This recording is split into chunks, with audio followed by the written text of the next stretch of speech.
Il est venu ici au Nigeria. Mais je n'ai même pas de niveau de lui. Je suis venu chercher mon mari. To ani ban san me kike cewa ba. C'est mon mari. Il est venu au Nigeria. Plus de 2 mois. Je suis venu chercher mon mari. Da Allah tsaya. Can you speak English? Non, il n'y a pas d'anglais. To ni da wani yare zan miki magana? Kin nuna man ni ban sani ba. Na sani ko dan dama ne ina ji wannan dan rawa ma ne ko? To waye? C'est mon mari.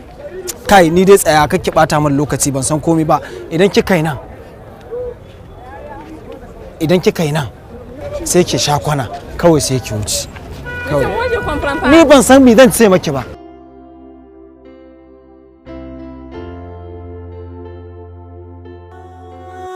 Lokaci.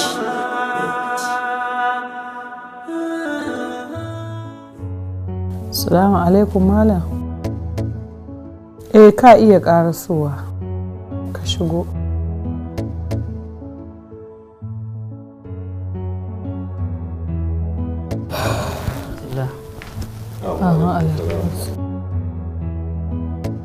Na'am.